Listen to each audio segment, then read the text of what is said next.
मैं समय हूं और आज महाभारत की अमर कथा सुनाने जा रहा हूं।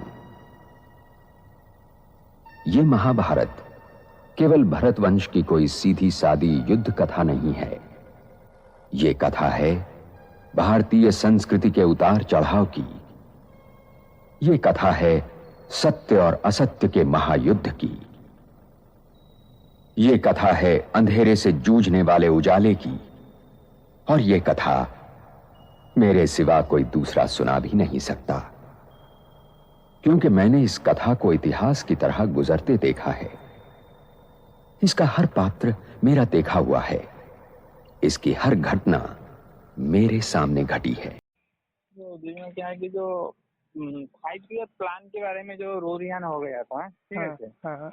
तो 17-18 से लेकर 23-24 तक, तो उसके लिए थोड़ा रोशनी डाला जाए। जैसे कि बहुत कुछ चेंज होने वाला दिखाई देगा टोल रोड से, और वो नेट वगैरह वो नेटवर्क भी बंद होने वाला है, वो होने वाला, थोड़ा रोशनी आया था तो उसके बारे में। देखो, सबसे पहले तो ये सुना था कि ये जो 5 ईयर प्लान था उसमें क्या था, 83 में 13, 84 में 84 घंटे वाली देवियों का पाठ प्रत्यक्ष होना था जी। सबसे पहले तो ये मेन था। बेहद का अपना दैवी स्वरूप, अखंड नारीश्वर स्वरूप, अर्धनारीश्वर स्वरूप स्मृति में आना था। तो वो जो सृष्टि रंगमंच की जो आदि बीज विशेष पाठधारी आत्माएं हैं, जिनके पाठ के अंदर बीज रूप स्मृति है, आदि शक्ति स्मृति है, उनके अंदर ये 84 की घंटे वाली देवियां, जिनका कि चारों तरफ अखान हो गया था कि ये देवी माँ एक संगठन तैयार हो चुका है। कौन सा संगठन तैयार हो चुका है? देवी माँ संगठन तैयार हुआ ना, सागरिका शक्ति। हाँ जी।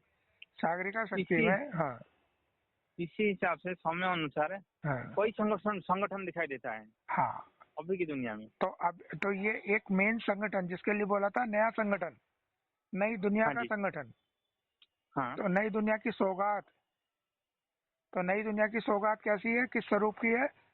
आदि शक्ति स्वरूप की है। तो वो वो किसको हम आत्माओं की स्मृति में आ गई ना, और उस स्वरूप में और इस नई दुनिया में आना जाना होता है ना। तो कभी हम दैवी स्वरूप की स्मृति में भी रहते हैं, तो कभी अपने देह की स्मृति में भी आ जाते हैं कि हम कौन है, नर और नारी। क्योंकि देह की दुनिया में जब साकार दृष्टिकोण का जब पाठ चलता है, तो उस दृष्टिकोण में हम कैसे होते हैं? हम नर हैं और नारी हैं। लेकिन जब आकारी स्वरूप की स्मृति की सीट पे सेट होते हैं, तो कौन है? हम दैवी स्वरूप आत्मा है। ना तो नर है ना नारी है, कैसे है? अर्धनारीश्वर स्वरूप देवी शक्ति है। यही स्मृति में आ गया ना, ये स्मृति पक्की हो गई ना। अच्छा, ठीक है। और इस स्मृति का पक्का हो जाने का मतलब क्या है कि जो हमारी विस्मृति थी, देवभान था, और स्मृति जो हमारी आत्मिक स्मृति, अर्धनारीश्वर स्वरूप, अपना अखंड स्वरूप, वो क्या होगा? उसकी परसेंटेज 55%, 60%, 70% तक हो गई। और ये कितनी रह गई? अभी 30-40% की एवरेज में रह गई। तो इसलिए दैवी स्वरूप की स्मृति का पाठ भारी हो गया और देवभान की स्मृति का पाठ हल्का हो गया। वो भारी हो जाने के कारण क्या हो गया? 84 की घंटे वाली देवियों का प्रत्यक्षता का स्वरूप देखा गया। ठीक है? ठीक है। मैं ही दुर्योधन हूं, मैं ही अर्जुन, और मैं ही कुरुक्षेत्र। क्योंकि महाभारत बनते बिगड़ते रिश्तों और रिश्तों के आधार और जीवन सागर को मथ कर जीवन के तत्व और सत्य का अमृत काढ़ने की कहानी भी है।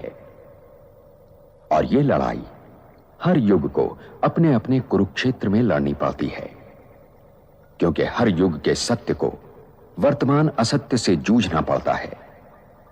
और जब तक मैं हूं, ये महायुद्ध चलता रहेगा और मेरा कोई अंत नहीं।